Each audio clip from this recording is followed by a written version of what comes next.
Breaking news చూస్తున్నాం. హైదరాబాద్ పాత బస్తీలో అస్థి పంజరం కలకలం రేపుతోంది. నాంపల్లి మార్కెట్ సమీపంలోని ఒక ఇంట్లో ఒక మనిషి అస్థి పంజరం కనిపించినట్లుగా తెలుస్తోంది. అయితే ఆ ఇంట్లో 7 ఏళ్లుగా ఎవ్వరూ లేరని చెప్తున్నారు స్థానికులు. ఇంటి ఓనర్ ఏమో విదేశాల్లో ఉంటున్నట్లుగా సమాచారం. దుర్వాసన రావడంతో స్థానికులు పోలీసులకు సమాచారం అందించారు. పోలీసులు వచ్చి ఆ ఇంటిని ఓపెన్ చేయడంతో ఒక్కసారిగా అస్థి పంజరం దర్శనమిచ్చినట్లుగా తెలుస్తోంది. ఈ నేపథ్యంలో అసలు ఆ అస్థి పంజరం ఎవరిది అనే కోణంలో పోలీసులు దర్యాప్తు చేస్తున్నారు. అలాగే ఆ ఇంటి ఓనర్ని కూడా కాంటాక్ట్ చేసే ప్రయత్నం చేస్తున్నట్లుగా తెలుస్తోంది.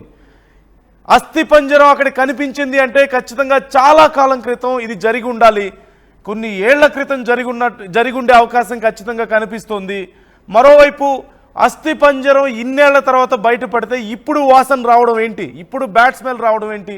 ఖచ్చితంగా ఒక మనిషిని నిజంగా ప్రాణాలు తీసి అక్కడ ఆ బాడీని వదిలేసినట్లయితే అది ఆ ప్రాసెస్ జరగడానికి చాలా సమయం పడుతుంది. ఒక 6 నెలల్లో సంవత్సరం వరకు సహజంగా స్మెల్ వస్తూ ఉంటుంది ఆ శరీరం కుళ్ళిపోయిన సమయంలో. కానీ అస్థి పంజరం వాసన రావడం ఏంటి? ఒకవేళ ఇన్నేళ్ల తర్వాత ఇప్పుడు ఈ అస్థి పంజరం బయటపడింది అంటే ఓనర్స్ ఇంతవరకు 7 ఏళ్లుగా కనీసం ఒక ప్రాపర్టీ అక్కడ ఉంటే కనీసం ఆ ఇంటిని ఓపెన్ చేయడానికి కూడా ఎందుకు రాలేదు? ఎవరో ఒకరికి సహజంగా అద్దెకిస్తుంటారు, లేదా ఏదైనా లిటిగేషన్ సమస్య ఉన్నా సరే ఖచ్చితంగా అడపాదడపా ఆ ఓనర్స్ ఎవరో ఒకళ్ళు వచ్చి క్లెయిమ్ చేసుకుంటారు. ఆ ఇల్లు ఎలా ఉంది, ఇంకెవరైనా అక్కడ ఏమైనా అసాంఘిక కార్యకలాపాలు ఏమైనా జరుగుతున్నాయా, లేకపోతే ఎవరైనా ఆక్యుపై చేసుకునే ప్రయత్నాలు చేస్తున్నారా అనేది సహజంగా చెక్ చేసుకుంటారు. ఆ ఇల్లు శిథిలమైపోకుండా ఉండడానికి వాళ్ళు ప్రయత్నిస్తుంటారు. కానీ 7 ఏళ్లుగా ఒక ఇల్లు పూర్తిగా క్లోజ్ చేసి ఉంది. ఒకసారి మనం విజువల్స్లో కూడా చూస్తున్నాం, విజువల్స్లో కూడా చూడొచ్చు. ఎక్కడ చూసినా సరే స్క్రీన్లో మనం చూస్తున్నాం. RTV ఎక్స్క్లూజివ్గా మీకు చూపిస్తోంది. ఆ ఇంట్లో అస్థి పంజరాన్ని మనం క్లియర్గా చూడొచ్చు. ఒక స్కెల్టన్ని మనం చూస్తున్నాం. హ్యూమన్ స్కెల్టన్ అనేది మనకు క్లియర్గా కనిపిస్తుంది. మరోవైపు ఆ విజువల్స్లో ఎక్కడ చూసినా సరే ఇల్లంతా పూర్తిగా శిథిలావస్థకు చేరుకుంది. ఎక్కడ చూసినా మట్టి పేరుకుపోయింది, దుమ్ము ధూళితో పేరుకుపోయినటువంటి పరిస్థితి కనిపిస్తోంది. కొన్ని ఏళ్లుగా ఆ ఇంటిని ఎవ్వరూ ఓపెన్ చేయలేదు, ఆ ఇంటిని ఎవరూ ఉపయోగించలేదు అనేది మనకు క్లియర్గా అర్థమవుతుంది. ఎక్కడి సామాన్ అక్కడే ఉంది. ఒకవేళ నిజంగా ఆ ఇంటిని ఎవరు ఓపెన్ చేయనట్లయితే, ఎవరు ఆ ఇంటిని ఉపయోగించకపోతే ఆ సామాన్ని అర్ధంతరంగా అలా వదిలేసి వెళ్ళిపోరు. ఖచ్చితంగా ఉపయోగించాలన్న ఆలోచన ఉంటేనే అలా ఆ ఇంట్లో సామాన్ అంతా కూడా ఉంచుతారు. మరి ఆ వస్తువులన్నీ అలా ఉంచి ఉపయోగించకుండా ఎందుకున్నారు ఇన్ని రోజుల నుంచి? ఒకవేళ అస్థి పంజరం నిజంగా ఎప్పటి నుంచో ఒక మనిషి శరీరం కనుక అక్కడ ఉన్నట్లయితే, మృతదేహం అక్కడ ఉంటే అక్కడ డీకంపోజ్ అవుతూ ఉంటుంది. ఆ సమయంలో సహజంగా స్మెల్ అనేది వస్తుంటుంది, బ్యాడ్ స్మెల్ చుట్టుపక్కల ఉన్న వాళ్ళకి. కానీ అస్థి పంజరం ఉంది, ఓపెన్ చేస్తే బ్యాడ్ స్మెల్ వస్తుందని ఓపెన్ చేస్తే అస్థి పంజరం ఉంది. మరి ఇన్నేళ్ల తర్వాత ఎందుకని బ్యాడ్ స్మెల్ వచ్చింది అక్కడ? అంతకుముందు ఎందుకు రాలేదు? 7 ఏళ్లుగా ఇల్లు ఎందుకు ఓపెన్ చేయలేదు? కనీసం ఓనర్స్ ఎవరు కూడా దాన్ని మెయింటైన్ చేయడానికి కానీ, లేదంటే ఎవరికన్నా రెంట్కి ఇవ్వడానికి కానీ, కనీసం వాళ్ళు ఉపయోగించడానికి కానీ ఎందుకు రాలేదు ఆ ఇంటికి? అన్నిటికంటే ముఖ్యంగా అసలు అస్థి పంజరం ఎవరిది, ఎక్కడి నుంచి వచ్చింది అనే వివరాలు కూడా చాలా కీలకమైనటువంటి అంశాలు. ఇలా రకరకాల అనుమానాలు ఆ వీడియో చూస్తుంటే మనకు తెలుస్తుంది. ఖచ్చితంగా 7 ఏళ్లుగా కొన్నేళ్లుగా ఆ ఇంటిని ఎవరూ ఉపయోగించలేదు అనేది అర్థమవుతుంది. ఈ నేపథ్యంలో పోలీసులు అక్కడ ఫోరెన్సిక్ డిపార్ట్మెంట్ చేరుకున్నట్లుగా తెలుస్తోంది. ఎవరిదై ఉండొచ్చు అనే దానికి సంబంధించి ఇప్పుడు ఛేదించడం కూడా చాలా కష్టమైనటువంటి అంశం. 7 ఏళ్లుగా ఉన్నటువంటి రికార్డ్స్ అన్నీ కూడా తీయాల్సిన అవసరం ఉంటుంది అక్కడ ఉన్నటువంటి అధికారులకు. మరోవైపు ఆ ఇంటి ఓనర్స్ని కూడా ప్రశ్నించే అవకాశం ఉంది. ఒకవేళ వాళ్ళు లాక్ చేసుకొని వెళ్ళినట్లయితే లాక్ చేసుకునే సమయంలోనే లోపల ఖచ్చితంగా ఆ బాడీ ఉండాలి. ఎందుకంటే ఒకవేళ తాళం పగలగొట్టి ఎవరైనా ఆ బాడీని లోపల వేశారా అనే అనుమానాలు వస్తాయి. తాళం పగలగొడితే ఖచ్చితంగా ఓనర్స్ కానీ చుట్టుపక్కల వాళ్ళు కానీ దాన్ని గుర్తించే అవకాశం ఉంటుంది. సో ఈ డీటెయిల్స్ అన్నీ కూడా ఇప్పుడు మనం తెలుసుకోవాల్సి ఉంది. ఈ అంశానికి సంబంధించి ఒకసారి ఫుల్ డీటెయిల్స్ మా ప్రతినిధి పెట్రిషియాని అడిగి తెలుసుకుందాం. పెట్రిషియా మరికొద్దిసేపట్లో జాయిన్ అవబోతున్నారు. ఒక్కసారి అక్కడ మనకు చూస్తున్నటువంటి విజువల్స్ని ఒకసారి క్లియర్గా అబ్జర్వ్ చేద్దాం.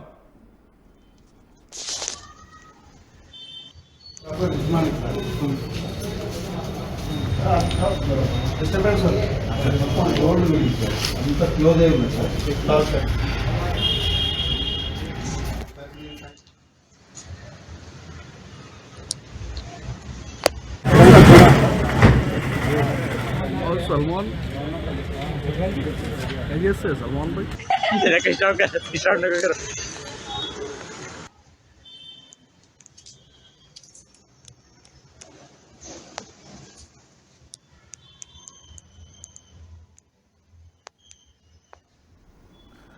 హైదరాబాద్ పాత బస్తీలో ఇప్పుడు ఈ అస్థి పంజరం ఘటన ఒక్కసారిగా సంచలనంగా మారింది.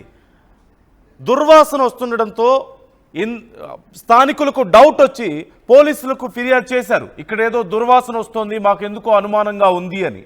పోలీసులు వచ్చి ఆ ఇంటిని ఓపెన్ చేసి చూడగా ఒక్కసారిగా అక్కడ ఒక మనిషి అస్థి పంజరం దర్శనమిచ్చింది. దీంతో అక్కడ ఉన్నటువంటి అధికారులు, స్థానికులు కూడా భయాందోళనకు గురయ్యారు. అయితే ఇక్కడ అనేక రకాల ప్రశ్నలు తెర మీదకి వస్తాయి. సహజంగా బేసిక్గా మనం ఆలోచించినా సరే మనం ఆ ఇంటి పరిసరాలను గమనిస్తున్నాం. ఓవైపు విజువల్స్లో మనం చూడొచ్చు, అధికారులు లోపలికి ఎంటర్ అవుతున్నారు, ఆ ఇంటి లోపలికి ఆ తాళాన్ని బద్దలు కొట్టి. మరోవైపు ఆ ఇంటి లోపల ఉన్నటువంటి పరిసరాలను ఒక్కసారి మనం గమనించవచ్చు. ముందుగా మనకు అక్కడ అస్థి పంజరం కనిపిస్తుంది, ఒక మనిషి అస్థి పంజరం అనేది క్లియర్గా అర్థమవుతుంది. మరోవైపు అక్కడ ఆ ప్రాంతాన్నంతా చూస్తే ఎక్కడ చూసినా సరే దుమ్ము ధూళి కనిపిస్తుంది. కొన్ని ఏళ్ల పాటు ఒక ఇంటిని ఉపయోగించకపోతే ఎలాంటి శిథిలావస్థకు చేరుకుంటుందో అలా ఒక శిథిలావస్థ స్థితిలో ఆ ఇల్లు మనకు కనిపిస్తుంది. ఎక్కడ చూసినా సరే దుమ్ము ధూళే కనిపిస్తుంది. అయితే అనేక ప్రశ్నలు ఇక్కడ మనకి ఉత్పన్నం అవుతూ ఉంటాయి.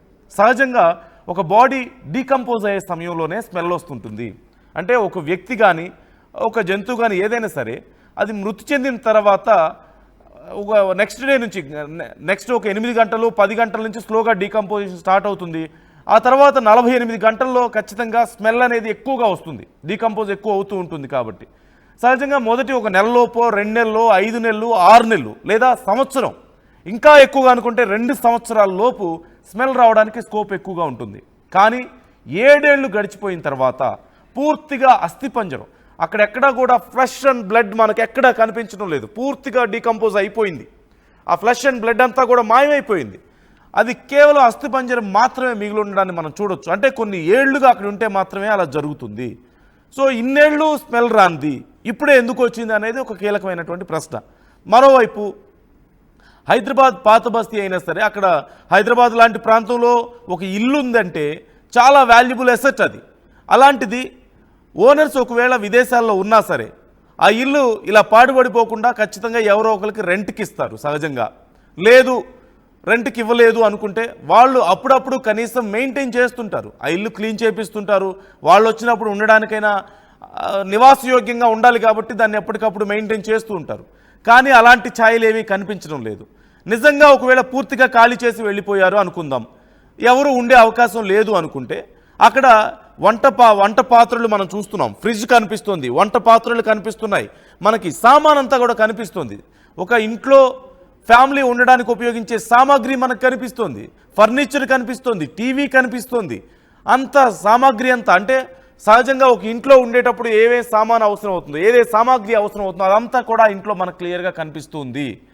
అంటే అప్పటికప్పుడు ఎవరో ఖాళీ చేసి వెళ్ళిపోయి ఉండొచ్చు అనే ఒక అనుమానం కలుగుతోంది. ఖచ్చితంగా ఇక్కడ పూర్తిగా ఖాళీ చేసి ఇక కొన్నేళ్ల పాటు మేము ఉండవు అనుకుంటే సామాగ్రిని అలా వదిలి వెళ్ళే అవకాశం లేదు.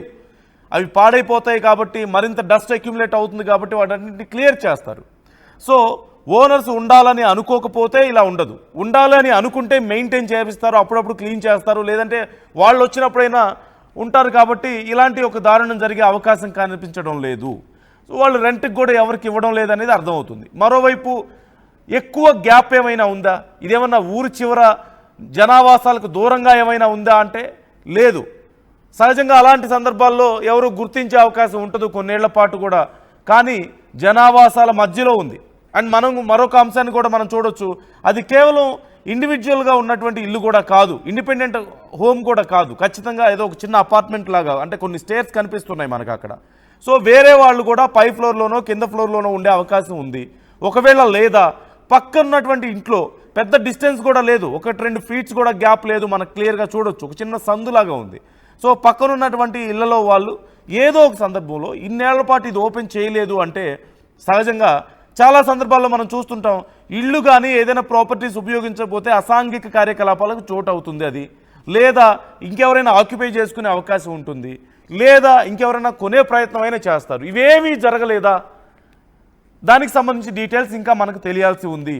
సో ఇక్కడ అనేక అనుమానాలు సాధారణంగా మనం చూసినా సరే చాలా అనుమానాలు ఇక్కడ ఉత్పన్నం అవుతున్నాయి.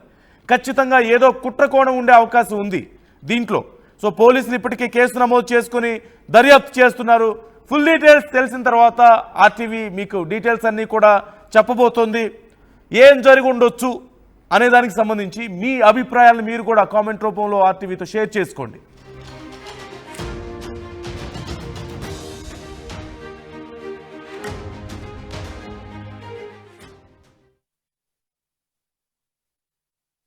తెలుగులో న్యూస్ కి ఫాస్టెస్ట్ యాప్ ఇప్పుడు టోటల్లీ న్యూ అవతార్లో జస్ట్ 5 seconds లో కంప్లీట్ న్యూస్. సోషల్ మీడియాలో ట్రెండ్స్ కి one stop solution. Live TV app voice search option తో ఇప్పుడే డౌన్లోడ్ చేయండి లేదా అప్డేట్ అయిపోండి. యాప్ లింక్ డిస్క్రిప్షన్ లో ఉంది.